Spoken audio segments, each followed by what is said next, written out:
السلام علیکم ورحمۃ اللہ وبرکاتہ نحمدہ ونصلی علی رسولہ الکریم اما بعد قال اللہ تعالی اعوذ باللہ من الشیطان الرجیم من كان يريد الحياة الدنيا وزينتها نوفي إليهم أعمالهم فيها وهم فيها لا يبخسون۔ عزیز ناظرین، جیسا کہ آپ کو معلوم ہے اور حسب معمول ٹھیک 4:20 پر میں منیر الاسلام شیخ محترم کے ساتھ کچھ سوالات کے ساتھ حاضر ہوئے ہیں۔ انشاءاللہ مجھے امید ہے کہ شیخ محترم قرآن اور حدیث کی روشنی میں آپ کو جواب دیں گے۔ بس آپ سے ریکویسٹ ہے اور اپیل ہے، جیسا کہ ہم ہر ہفتے اپیل کرتے ہیں کہ اس پروگرام کو آپ زیادہ سے زیادہ شیئر کریں تاکہ جو ہمارے بھائی لائیو دیکھ رہے ہیں اور جو ہمارے بھائی بعد میں دیکھیں گے وہ بھی اس سوال و جواب سے مستفید ہوں۔ اب وقت زیادہ نہ لیتے ہوئے شیخ محترم کی اجازت سے سوال و جواب کا یہ جو پروگرام ہے وہ شروع کیا جاتا ہے۔ جیسے کہ پچھلے ہفتے ایک بھائی نے سوال کیا تھا اور بالکل لاسٹ مومنٹ پہ سوال کیا تھا، مقصود بھائی جو جدہ سے ہیں اور پاکستان میں رہتے ہیں، ابھی پاکستان میں ہیں، تو انہوں نے ایک سوال کیا تھا شیخ محترم سورہ ہود کی آیت نمبر 15 اور 16 کی مختصر تفسیر بیان کیجیے، تو اس وقت نہیں ملا۔ اب انشاءاللہ چونکہ پورا وقت ہے تو شیخ محترم سے ہم گزارش کرتے ہیں کہ جو بھائی مقصود کا سوال ہے کہ سورہ ہود کی آیت نمبر 15 اور 16 کی مختصر تفسیر بیان کیجیے، تو آپ سے امید ہے کہ آپ قرآن حدیث کی روشنی میں جو تفسیر ہے وہ بیان کریں۔ بسم اللہ الرحمن الرحیم۔ السلام علیکم ورحمۃ اللہ وبرکاتہ۔ الحمد للہ رب العالمین، وصلی وسلم علی نبینا محمد وعلی آلہ وصحبہ اجمعین، وبعد۔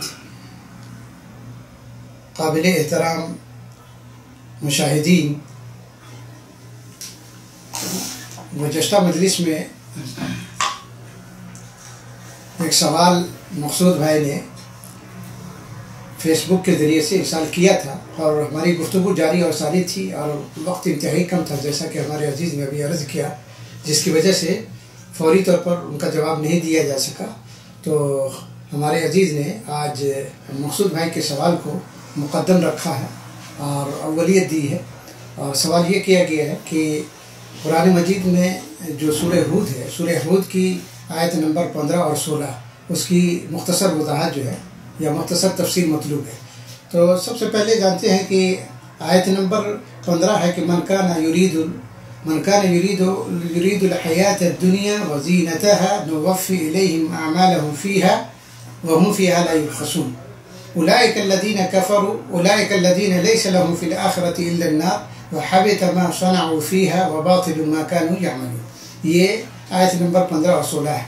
اس میں اللہ سبحانہ وتعالی نے فرمایا ہے کہ من کان یرید الحیات الدنیا وزینتها، کہ جو شخص دنیا کی زینت کا اور جو شخص دنیا کی زندگی اور اس کی زینت کا طلبگار ہے، یعنی جو شخص دنیا کی زندگی اور اس کی خوش رنگینیاں چاہتا ہے، تو نوفی الیہم اعمالہم فیہا، تو ہم دنیا ہی میں اس کے اعمال کا پورا بدلہ دے دیتے ہیں، وہم وفیہا لا یبخسون، اور پھر ہم ان کے بدلہ دینے میں ہم ان کے ساتھ کسی طرح کی کمی اس دنیا میں نہیں کرتے۔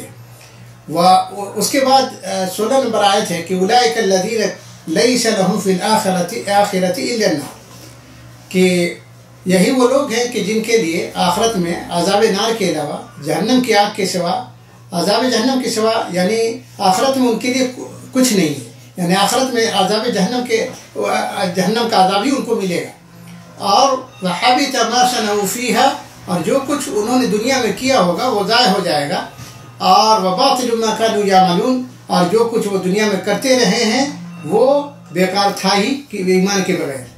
اصل میں سوال ہمارے مقصود بھائی نے اس تناظر میں بھیجا تھا، چونکہ اس مجلس کا یہ سوال تھا کہ کیا جو کافر اور مشرک ہے، کفار یہ جو نیک اعمال کرتے ہیں کیا ان کو ان کے نیک اعمال کا فائدہ ملتا ہے؟ دنیا میں ملے گا اور آخرت میں ملے گا یا نہیں؟ ہے کہ نہیں؟ دنیا میں ان کے نیک اعمال کا فائدہ ملتا ہے یا آخرت میں ان کے اعمال کا کوئی فائدہ ملے گا یا نہیں؟ تو میں نے صاف صاف بتلایا تھا کہ ظاہر سی بات ہے کہ ان کے نیک اعمال کا آخرت میں کوئی فائدہ نہیں پہنچے گا اور نہ ہی ان کے اعمال اللہ کے یہاں مقبول ہوں گے۔ تو اس سورہ ہود کی آیت نمبر 15 اور 16 میں اللہ تعالیٰ نے ایک طرح سے کافروں کو مخاطب کر کے کہا ہے، اور اس سے اور دوسرے لوگ بھی مراد ہو سکتے ہیں مسلمان میں بھی، کہ مطلب یہ کہ جو لوگ مطلب دنیا جو کافر مثال کے طور پر دنیا میں کیا کہتے ہیں نیک اعمال کرتے ہیں، دنیا میں نیک اعمال کرتے ہیں، مثلا کسی کی مدد کرنا، کسی کو کھانا کھلانا، کسی کے کو دان کر دینا، روپے پیسے سے نواز دینا، یہ جو بھی نیک اعمال کرتے ہیں ان کا مقصد دنیا طلبی ہے۔ کفار کا مقصد دنیا طلبی ہوتا ہے، دنیا میں شہرت حاصل کرنا جائے۔ تو جو نیک اعمال کفار کرتے ہیں ان کے نیک اعمال کا ان کو دنیا ہی میں فائدہ اللہ تعالیٰ دے دیتا ہے، ان کو یہی دنیا میں ملتا ہے، لیکن آخرت میں ان کے اعمال کا کوئی فائدہ نہیں ہوگا۔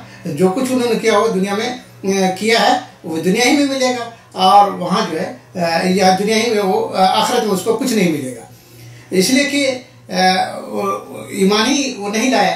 تو اس لیے ایمان کے بغیر ان کا کوئی نیک اعمال اللہ کے یہاں قابل قبول نہیں ہے، نہ ان اعمال کا فائدہ انہیں آخرت میں ملے گا۔ اسی طریقے سے اس آیت میں اللہ تعالیٰ نے یعنی ان مسلمانوں کے لیے بھی خطرے کی گھنٹی ہے اس میں، یا ان مسلمانوں کو بھی تنبیہ کی گئی ہے جو نیک اعمال کرتے ہیں، کس لیے؟ دنیا کے کاموں کے لیے، دنیاوی فائدوں کے لیے نیک اعمال انجام دیتے ہیں، نماز پڑھنا، روزہ رکھنا، یا کوئی مشروع کام خیر کا کام کرتے ہیں، لیکن مقصد اس کا دنیا ہوتا ہے۔ تو ان کے لیے بھی ان کو یا اس آیت میں ایک طرح سے تنبیہ کی جا رہی ہے کہ دنیا میں ان کو ان کا بدلہ مل جائے گا، ان کے اگر وہ دنیا کے مفاد کے دنیاوی مفاد کے لیے کوئی نیک اعمال کر رہا ہے دنیا میں، تو ان کو دنیا ہی میں ان کا بدلہ مل جائے گا، آخرت میں ان کو ان کے عمل کا کوئی فائدہ نہیں ملے گا۔ جیسا کہ اللہ تعالیٰ نے یعنی جو آج ہمارے معاشرے میں کتنے مسلمان ہیں جو ریاکاری کے لیے ایسے کام کرتے ہیں کہ مطلب نیک کام کرتے ہیں، اور ان کا مقصد ہوتا ہے شہرت طلبی یا دنیا طلبی، ان کا کے مد نظر ہوتا ہے، دنیاوی مفاد ہوتا ہے۔ تو ایسی صورت میں ان کو اسی دنیا میں اس کے اعمال کا فائدہ ملے گا، لیکن آخرت میں ان کے اس نیک اعمال کا کوئی اجر نہیں ملے گا۔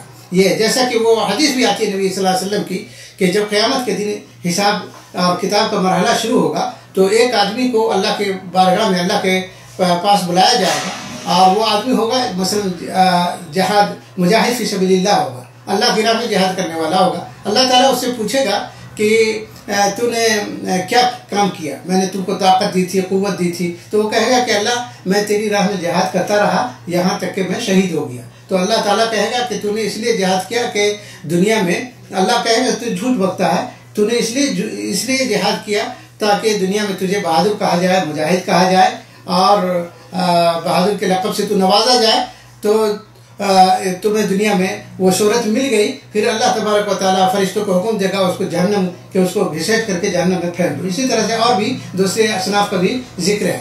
تو کہنے کی بات یہ ہے کہ ایک طرح سے اس آیت میں اللہ تعالیٰ نے ان مسلمانوں کو بھی دھمکی دی ہے جو نیک کام دنیاوی مقاصد کے پیش نظر کرتے ہیں، ایسا نہیں کرنا چاہیے۔ اور کافروں کے لیے بھی ہے کہ ان کے سارے اعمال جو ہے نیک اعمال وہ اگر کرتے ہیں تو دنیا ہی میں ان کو فائدہ ملے گا، آخرت میں ان کے اعمال کا کوئی فائدہ نہیں ہوگا۔ تو انشاءاللہ ہمارے مقصود بھائی نے جو سوال کیا ہے تو اس آیت کی وضاحت سے متعلق تو یہ بات انشاءاللہ واضح ہو گئی انشاءاللہ۔ جزاک اللہ خیر۔ شیخ محترم ایک دینی بھائی نے سوال کیا ہے کہ شیخ محترم یہ بتائیے کہ ایمان کی تعریف کیجیے اور یہ بتائیے کہ ایمان گھٹتا اور بڑھتا ہے کہ نہیں۔ دیکھیے ایمان کی تعریف پوچھا گیا کہ ایمان کی تعریف کیا ہے، اور ایمان گھٹتا ہے اور بڑھتا ہے یا نہیں، ایمان گھٹتا ہے اور بڑھتا ہے یا نہیں۔ تو ایمان کی تعریف یہ ہے، ایمان کی تعریف اہل سنت والجماعت کے نزدیک یہ ہے کہ دل سے تصدیق کرنے، زبان سے اقرار کرنے اور ارکان پر عمل کرنے کا نام کیا ہے؟ ایمان ہے۔ اسی کو کہیے کہ تصدیق بالقلب، اقرار باللسان و عمل بالارکان کہا جاتا ہے، کہ زبان سے اقرار کرنے کا نام اور دل سے تصدیق کرنے کا اور ارکان پر عمل کرنے کا نام کیا ہے؟ ایمان ہے۔ بعض لوگوں نے کہا ہے کہ ایمان جو ہے قول اقرار باللسان ہی کا نام ہے.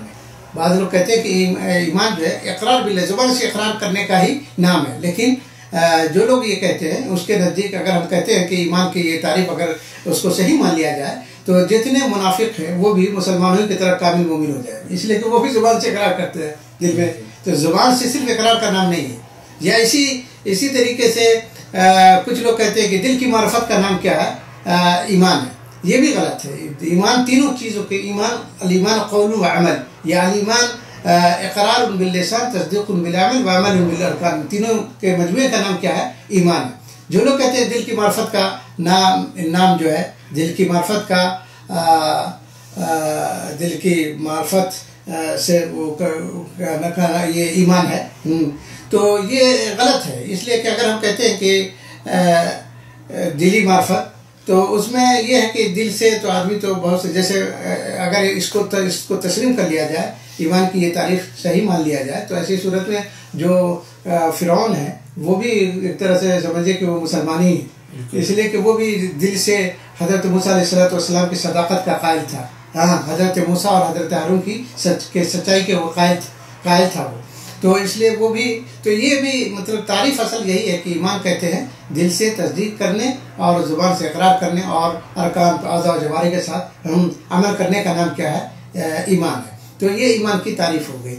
اور دوسرا حصہ کہتے ہیں شیخ اس میں ایمان گھٹتا اور بڑھتا ہے کہ نہیں؟ دوسرا حصہ ہے کہ ایمان بڑھتا ہے یا گھٹتا ہے کہ نہیں. ایمان گھٹتا بڑھتا ہے. امام بخاری رحمۃ اللہ علیہ بابی بات ہے کہ الایمان یزید و ینقص، ایمان جو ہے کم بھی ہوتا ہے اور زیادہ بھی ہوتا ہے. ایمان میں کمی بیشی ہوتی ہے کہ نہیں. ایمان بڑھتا ہے اور گھٹتا بھی ہے. اور اس سلسلے میں دلیل بھی ہے. تو قرآن سنت کے قرآن سنت میں بہت دلائل ہیں اس ایمان کے گھٹنے اور بڑھنے پر.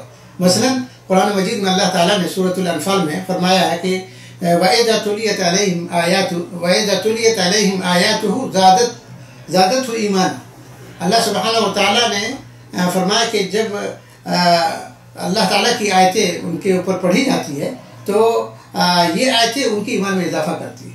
تو معلوم یہ ہوا کہ مطلب یعنی ایمان میں کمی رہتی ہے. جب قرآن انسان سنتا ہے تو اللہ کی آیتیں ان کے ایمان میں اضافے کا باعث ہوتی ہے. اسی طریقے سے اللہ تعالیٰ نے کہا والذین، جیسے سورۃ مدثر میں اللہ تعالیٰ نے کہا ہے وَيَزْدَادَ الَّذِينَ آمَنُوا ایمانا، وَيَزْدَادَ الَّذِينَ آمَنُوا ایمانا، کہ ایمان والے لوگوں کو اللہ تعالیٰ، ایمان والے لوگوں کا ایمان اللہ تعالیٰ اور بڑھاتا ہے. تو یہاں بھی بڑھانے کی بات ہے، ایمان کے بڑھانے کی بات ہو رہی ہے. تو اس طرح سے اور ایک جگہ اور آیت ہے اللہ تعالیٰ هُوَ الَّذِي أَنزَلَ السَّكِينَةَ فِي قُلُوبِ الْمُؤْمِنِينَ، آگے چل کر کے اور اس طرح سے کیا ہے. تو قرآن مجید کے اندر اس طرح کی کتنی آیات ہیں جس سے پتہ چلتا ہے کہ ایمان میں کمی اور بیشی ہوتی رہتی ہے یا ایمان گھٹتا اور بڑھتا رہتا ہے. اسی طرح سے نبی علیہ السلام کی احادیث سے بھی پتہ چلتا ہے کہ ایمان کم اور زیادہ ہوتا ہے. جیسے مثال کے طور پر اخلاقیات سے متعلق وہ حدیث آتی ہے کہ جس کو بارہا ہم لوگ سنتے ہیں علماء اور خطبہ کی زبانی کہ اکمل المؤمنین ایمانا احسنهم خلقا. ایمان کے لحاظ سے سب سے زیادہ کامل مومن وہ کون ہے؟ جس کے اخلاق سب سے اچھے ہوں. تو یہاں کامل جس کے ایمان والا کہا گیا، یا ناقص جس کے اخلاق زیادہ اونچے ہوں اس کا ایمان کامل ہوگا. اسی طریقے سے حدیث اللہ کے نبی صلی اللہ علیہ وسلم کی وہ آتی ہے کہ لا یزنی الزانی حین یزنی وهو مؤمن ولا یسرق السارق. زانی جب زنا کرتا ہے تو وہ اس وقت مومن نہیں ہوتا. مشرک چور چوری کرتا ہے جس وقت وہ اس وقت مومن نہیں ہوتا. معنی یہ ہے کہ ایمان گھٹتا اور بڑھتا رہتا ہے، ایمان گھٹتا ہے. اسی طریقے سے اللہ کے نبی صلی اللہ علیہ وسلم کی وہ حدیث بھی آتی ہے صحیح مسلم وغیرہ کے اندر کہ آپ صلی اللہ علیہ وسلم نے فرمایا کہ کل قیامت کے دن اللہ سبحانہ و تعالیٰ جہنم سے ان تمام لوگوں، ان ایسے شخص کو نکالے گا جس کے دل میں رائی کے دانے کے برابر بھی ایمان ہوگا، ذرہ برابر بھی ایمان ہوگا. بعض روایت میں جو کے برابر ایمان ہوگا، بعض میں ہے کہ گندم کے برابر بھی جس کے دل میں ایمان ہوگا اللہ تعالیٰ اس کو جہنم سے نکال کر کے جنت میں داخل کرے گا. تو بعد میں ایمان کم ہوتا ہے اور زیادہ بھی ہوتا ہے، ایمان گھٹتا اور بڑھتا ہے. یہ دلیل ہے کہ ایمان گھٹتا اور بڑھتا ہے. جی شکریہ، بہت بہت جزاک اللہ خیر. شیخ محترم اسی ایمانی کے سلسلے میں اور ایک دن بھائی نے سوال کیا. ان کا سوال یہ ہے کہ شیخ محترم کیا ایمان اور اسلام میں کوئی فرق ہے یا ایک ہی چیز ہے؟ دیکھیے اس سلسلے میں اہل علم کی دو رائے ہے. ایک تو یہ ہے کہ ایمان اور اسلام میں کوئی فرق نہیں ہے. ایمان اور اسلام جو ہے دونوں مترادف اور ہم معنی ہے. ایمان اور اسلام جو ہے دونوں مترادف اور ہم معنی ہے. ایک تو یہ ہے. دوسری رائے وہ یہ ہے کہ اسلام کہتے ہیں کس کو؟ اسلام کہتے ہیں ظاہری، جو دین کے ظاہری اعمال ہیں. اسلام کے جو ظاہری اعمال ہے جیسے شہادتین کا اقرار ہے یا نماز ہے، روزہ ہے، زکوٰۃ ہے، حج ہے. جیسا کہ حدیث جبریل سے معلوم ہوتا ہے، جو کتاب الایمان صحیح مسلم کے اندر وہ حدیث آئی ہوئی ہے، حدیث جبریل کے نام سے معروف ہے. عمر بن خطاب رضی اللہ تعالیٰ عنہ کہتے کہ کہ بینما نحن، ہم لوگ جو اللہ کے رسول صلی اللہ علیہ وسلم کے پاس بیٹھے ہوئے تھے کہ ایک شخص آیا، اصطلع علینا رجل شدید بیاض الثیاب وشدید سواد الشعر لا يعرفه منا احد حتى جلس الى النبي صلی اللہ علیہ وسلم فاسند ركبتيه الى ركبتيه ثم قال یا محمد اخبرنی عن الاسلام. ہے کہ نہیں؟ اس میں ہے کہ حضرت عمر بن خطاب کہتے ہیں، حدیث جبریل کے نام سے معروف ہے کتاب الایمان کے اندر، کہ ایک شخص نمودار ہوا جس کے کپڑے انتہائی سفید تھے اور پھر جس کے بال انتہائی کالے تھے، اور ہم میں سے کوئی شخص اس کو نہیں جانتا تھا، یہاں تک کہ وہ آیا اور نبی علیہ السلام کے پاس آ کر کے بیٹھ گیا، اپنا گھٹنا نبی علیہ السلام کے گھٹنے سے ملا دیا اور پھر کہا یا محمد اخبرنی عن الاسلام، اسلام یہ بتلائیے کہ اسلام کسے کہتے ہیں. تو اللہ کے نبی صلی اللہ علیہ وسلم نے فرمایا کہ الاسلام ان تشهد ان لا الہ الا اللہ وان محمدا عبدہ ورسولہ وتقیم الصلاة وتؤتی الزکاة وتصوم رمضان وتحج البیت من استطاع الیہ سبیلا. اس میں کہ اسلام کی تعریف کرتے ہوئے اللہ کے نبی نے بتلایا کہ اسلام اس بات کا، اس کو کہتے ہیں آدمی اس بات کی شہادت دے کہ اللہ کے سوا کوئی معبود نہیں اور محمد صلی اللہ علیہ وسلم اللہ کے رسول ہے، اور نماز کی پابندی کرے آدمی، زکوٰۃ ادا کرے اور رمضان المبارک کا روزہ رکھے اور بیت اللہ کا حج کرے اگر طاقت ہے اور استطاعت. تو یہ اسلام ہے. یعنی اسلام معلوم یہ ہوا کہ دین کے ظاہری اعمال جو ہیں، شہادتین کا اقرار یا نماز یا روزہ یا زکوٰۃ یا حج کا اہتمام ہی اسلام کہلاتا ہے. سمجھ رہے؟ تو بعض لوگوں نے کہا کہ اسلام اور ایمان دونوں کیا ہے؟ مترادف ہے، ہم معنی ہے. بعض نے کہا فرق ہے. اسلام اس کو کہتے ہیں اور ایمان کہتے ہیں یعنی وہ اعتقادیات، معتقدات یا عقائد جن کا تعلق دل سے ہوتا ہے، جن کا تعلق دل سے ہوتا ہے. اور اسلام میں کیا؟ جن کا تعلق اعضاء و جوارح سے ہوتا ہے. انسان زبان سے اقرار کر رہا ہے، نماز پڑھ رہا ہے، روزہ رکھ رہا ہے. اور ایمان کا تعلق یعنی معتقدات کا تعلق دل سے ہوتا ہے. یعنی اور اسی لیے ایمان کی تعریف اسی حدیث میں، حدیث جبریل میں آگے پوچھا، حضرت اس نے جبریل امین نے پوچھا کہ فاخبرنی یا عن الایمان، تو اللہ کے نبی صلی اللہ علیہ وسلم نے فرمایا الایمان ان تؤمن باللہ وملائکتہ وکتبہ ورسلہ والیوم الآخر وتؤمن بالقدر خیرہ وشرہ. ہے کہ نہیں؟ ایمان یہ ہے کہ آدمی اللہ پر ایمان لائے، اس کے رسول پر ایمان لائے، قیامت کے دن پر ایمان لائے، اور پھر تقدیر کے خیر و شر ہونے پر ایمان لائے. تو یہ ایمان ہے. تو ایمان یعنی ایمان جو ہے نا اس کا تعلق دل سے ہوتا ہے، اعتقادیات یعنی. اور اسلام اس کا ظاہری جو اعمال ہے اس سے تعلق ہوتا ہے. تو یہ اسلام اور ایمان کے درمیان فرق ہے. لیکن جب یہ دونوں اکٹھے استعمال ہوتے ہیں تو دونوں کو اسلام بول کر کے ایمان بھی، ایمان بول کر کے اسلام بھی برا لیتے، کوئی مشکل نہیں. جی جزاک اللہ خیر. شیخ محترم نے بہت ہی شاندار قرآن حدیث کی روشنی میں اسلام اور ایمان میں کیا فرق ہے اس کو سمجھایا. امید ہے کہ آپ بھی سمجھ گئے ہوں گے. شیخ محترم ایک اور سوال دینی بھائی نے کیا، ان کا سوال یہ ہے کہ شیخ محترم دین اسلام کی طرف دعوت دینے کا کیا حکم ہے، اور ایک داعی و مبلغ کو دعوت دین کا آغاز کس چیز سے کرنا چاہیے، دلیل کے ساتھ بیان کیجیے. جی دین کی دعوت دینا، دین کی طرف بلانا، دین کی دعوت دینا یعنی دعوت اللہ کا کام کرنا کہہ سکتے ہیں. دعوت اللہ کا کام کرنا، مسلمانوں کو اللہ کی طرف بلانا یا غیر مسلموں کو دین کی دعوت دینا، یہ کیا ہے؟ واجب ہے. نہیں کیا ہے؟ واجب ہے، ایک فریضہ ہے دعوت دین. اور سب سے اس میں دعوت کس چیز کی کیا ہے شیخ؟ ایک مبلغ کو دعوت دین کا آغاز کس چیز سے کرنا چاہیے؟ جی ہاں، ایک داعی کو یا مبلغ کو جو دعوت کا کام کر رہا ہے یا دعوت و تبلیغ کا کام کرنے والا جو شخص ہے، اسے اپنی دعوت کا آغاز کس چیز سے کرنا چاہیے؟ بہت اچھا سوال ہے.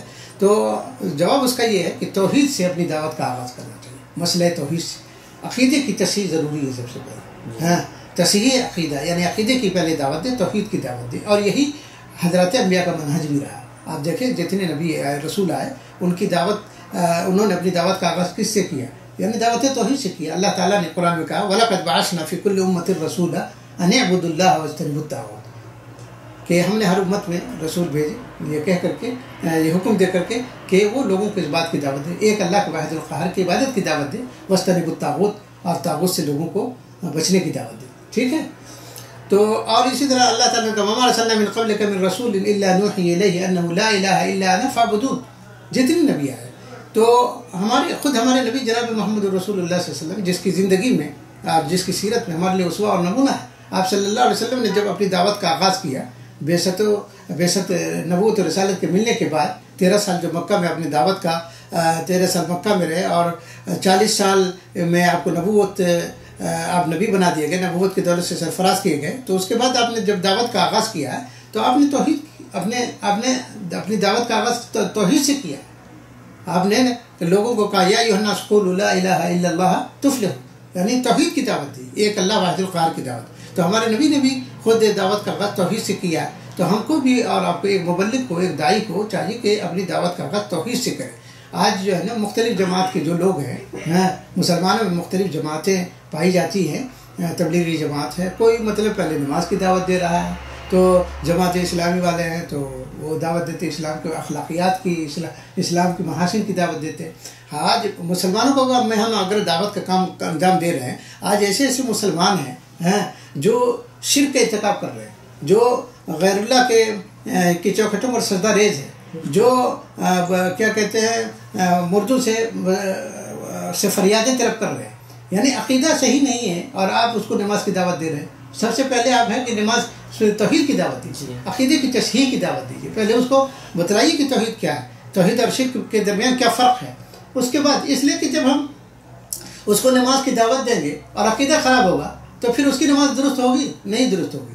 ہاں اس کا نماز اس کے لیے کوئی فائدہ مند نہیں ہوگی.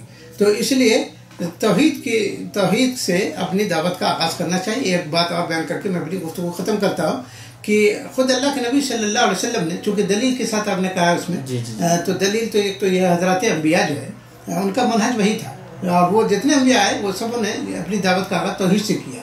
تو حضرات انبیاء کا منہج رہا کہ مبلغ کو اور داعی کو بھی چاہیے کہ اپنی دعوت کا آغاز توحید سے کرے. اور اگر کوئی آدمی اس کے برخلاف مطلب دعوت دیتا ہے، توحید کو چھوڑ کر کسی اور چیز کی طرف لوگوں کو دعوت دیتا ہے، اس لیے کہ توحید جو ہے نا ایک عظیم فریضہ ہے اور من اہم الواجبات ہے. اس لیے وہ اعظم ما امر اللہ بھی التوحید، اللہ تعالیٰ نے جس چیز کا حکم دیا ہے اس میں سب سے عظیم جو ہے، سب سے عظیم چیز جو ہے توحید ہے. تو توحید سے اپنی دعوت کا آغاز کرنا چاہیے اور اگر کوئی آدمی توحید کے علاوہ کسی اور چیز سے اپنی دعوت کا آغاز کرتا ہے جبکہ لوگوں کو اس کی ضرورت ہے عقیدے کی اصلاح کی، تو اس کا مطلب یہ ہے کہ حضرات انبیاء کے منہج کے وہ خلاف دعوت دے رہا ہے، منہج کے خلاف دعوت دے رہا ہے. دوسری چیز ایک دلیل اور بیان کر کے اپنی گفتگو ختم کر رہا ہوں. نبی علیہ الصلوۃ والسلام نے جب حضرت معاذ بن جبل رضی اللہ تعالیٰ عنہ کو یمن کی طرف یمن کا معلم بنا کر کے بھیجا اور داعی اللہ بنا کر کے بھیجا، تو اللہ کے نبی صلی اللہ علیہ وسلم نے حضرت معاذ کو کہا کہ فَلْيَكُنْ أَوَّلُ مَا تَدْعُوهُمْ إِلَىٰ أَن يُوَحِّدُوا اللَّهَ فَلْيَكُنْ أَوَّلُ مَا تَدْعُوهُمْ إِلَىٰ أَن يُوَحِّدُوا اللَّهَ. اس طرح سے کہ تمہاری سب سے پہلے تم لوگوں کو وہاں پہنچ کر کے توحید کی دعوت دینا، توحید کی دعوت دینا. اگر وہ توحید کو تسلیم کر لے اور توحید کو مان لے تو پھر انہیں بتلانا کہ دن اور رات میں اللہ تعالیٰ نے ان اللہ قد افترض علیہم 5 صلوات فی اليوم واللیلہ، دن اور رات میں 5 نمازیں اللہ نے فرض کی، پھر یہ بتلانا. تو توحید ایک داعی کو چاہیے کہ سب سے پہلے اپنی دعوت کا آغاز توحید سے کرے، اس لیے کہ توحید جو ہے تمام اعمال کی بنیاد ہے. انشاءاللہ. جزاک اللہ خیر. شیخ محترم آخری سوال ہے، وقت ہمارے پاس زیادہ نہیں ہے. ایک دینی بھائی نے سوال کیا کہ دین اسلام کو دوسرے ادیان سے ممتاز کرنے والی چیز کیا ہے؟ جی اس کا جواب بھی وہی ہے کہ دین اسلام کو دوسرے ادیان باطلہ سے ممتاز کرنے والی چیز کیا ہے؟ توحید ہے. توحید ہے. یعنی دین اسلام میں یہ ہے کہ صرف ایک اللہ واحد القہار کی عبادت کی جائے اور اللہ کے ساتھ کسی کو شریک نہ کیا جائے، اور اس کے نبی حضرت محمد رسول اللہ صلی اللہ علیہ وسلم کی نبوت اور رسالت پر ایمان لایا جائے، اور آپ کی اور حضرت محمد رسول اللہ صلی اللہ علیہ وسلم کی لائی شریعت پر عمل کیا جائے، تعلیمات پر کو اپنی زندگی میں نافذ کیا جائے. یہ ہے. اور تو اس کا مطلب یہ ہے کہ دین اسلام کی وہ چیز ہے یعنی جو ممیز کر دیتی ہے، دوسرے مذاہب سے اور ادیان سے ممتاز کر دیتی ہے. ہر ہر وہ دین جس میں اللہ کی توحید کی دعوت نہ دی جائے یا جس میں ایک اللہ واحد القہار کی عبادت نہ کی جائے اور اس کے رسول جناب محمد رسول اللہ صلی اللہ علیہ وسلم اس کے رسول کی اتباع نہ کی جائے تو وہ دین ہی نہیں ہے. سمجھ رہے ہیں؟ تو اس لیے معلوم یہ ہوا دین اسلام کو دوسرے ادیان باطلا سے ممتاز کرنے والی چیز جو ہے وہ توحید ہے. اس لیے کہ دین اسلام میں ایک اللہ واحد القہار کی عبادت کی جاتی ہے اور اس کے رسول کی تعلیمات کو فالو کیا جاتا ہے. لیکن باقی جو مذاہب ہیں باقی جو ادیان ہیں وہ یا تو غیر منزل من اللہ بھی نہیں ہے, اللہ کی طرف سے نازل کردہ بھی نہیں ہے, اور پھر اس کے بعد جو ہے اس میں اللہ کی توحید کی دعوت نہیں دی جاتی ہے بلکہ غیر اللہ کی عبادت کی جاتی ہے, غیر اللہ کی پرستش کی جاتی ہے. تو اس لیے دین اسلام کو ممتاز کرنے والی چیز دوسرے ادیان سے یہ دین توحید ہے جو اللہ تعالیٰ کا پسندیدہ دین ہے. جی جزاک اللہ خیر شیخ محترم. انشاءاللہ ایک سوال رہ گیا, اگلے ہفتہ اگر اللہ تعالیٰ نے چاہا تو انشاءاللہ جواب دیں گے انشاءاللہ. بس اسی طرح ہمارے ساتھ آپ بنے رہیں اور یہ پروگرام انشاءاللہ ہر ہفتہ چلتا رہے گا. امید ہے کہ آپ کے پاس جو بھی سوال ہے وہ ہم تک بھیجیں اور انشاءاللہ قرآن حدیث کی روشنی میں شیخ محترم آپ کا جواب دیں گے. تب تک ہمیں اجازت دیں, انشاءاللہ پھر اگلے ہفتے سے اسی وقت آپ سے ملاقات ہوگی. وآخر دعوانا الحمدللہ رب العالمین. السلام علیکم ورحمۃ اللہ وبرکاتہ. بدعمكم تستمر دعوتنا.